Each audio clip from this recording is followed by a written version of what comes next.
Hi guys, welcome back to the channel. Mutual fund में invest करना चाहिए ये तो बहुत सुना होगा, लेकिन ये म्यूचुअल फंड होता क्या है ये इस वीडियो में हम आपको बताएंगे। ओके, म्यूचुअल फंड एक कंपनी होती है जिसको आप एएमसी यानी एसेट मैनेजमेंट कंपनी भी कह सकते हैं, क्योंकि ये करती क्या है, हमारे और आपके जैसे लोग जिनको इन्वेस्ट तो करना है बट डायरेक्ट इतनी नॉलेज नहीं है कि शेयर मार्केट में डायरेक्टली हम इन्वेस्ट कर सके, तो ये आपके और हमारे जैसे ऐसे लोगों से जिनको डायरेक्ट इन्वेस्ट नहीं करना आता है या इंटरेस्ट नहीं है या फिर नॉलेज नहीं है, उन लोगों से रुपए लेती है और एक फंड मैनेजर अपॉइंट करती है और वो फंड मैनेजर आप लोगों के बिहाफ पे कंपनीज में रुपए लगाता है। ओके, अब कोई भी कंपनी हो फ्री में तो काम करेगी नहीं, ठीक है। तो ये जो एसेट मैनेजमेंट कंपनी यानी म्यूचुअल फंड कंपनी होती है, म्यूचुअल फंड होता है, वो भी आपसे एक छोटी सी फीस चार्ज करता है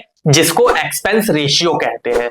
अब ये 0.5 से लेकर के 1% के अराउंड होता है डायरेक्ट म्यूचुअल फंड स्कीम में, डायरेक्ट प्लान में, और रेगुलर फंड्स अगर हैं तो उनमें ये जो है 2% के अराउंड भी जा सकता है। ओके, अब ये एक्सपेंस रेशियो, ये जो चार्ज होता है, ये आपको अलग से देने की जरूरत नहीं है।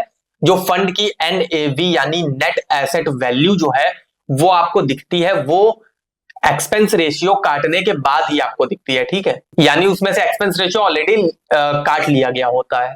अब म्यूचुअल फंड भी कई प्रकार के होते हैं, जिस भी टाइप के या एसेट क्लास के म्यूचुअल फंड में आप रुपए लगाएंगे उसी टाइप के एसेट क्लास में आपका रुपए इन्वेस्ट होगा। फॉर एग्जांपल, कोई म्यूचुअल फंड है वो कंपनीज में लगा रहा है यानी शेयर्स बाय कर रहा है स्टॉक्स के, है ना, कंपनीज के। कोई है गोल्ड में इन्वेस्ट कर रहा है, कोई है डेट बॉन्ड्स में इन्वेस्ट कर रहा है, ठीक है। तो बहुत सारे टाइप के म्यूचुअल फंड्स होते हैं जो कि हम नेक्स्ट वीडियो में समझेंगे। तो आई होप कि आपकी इस वीडियो से हेल्प हुई होगी। मिलते हैं किसी और वीडियो में।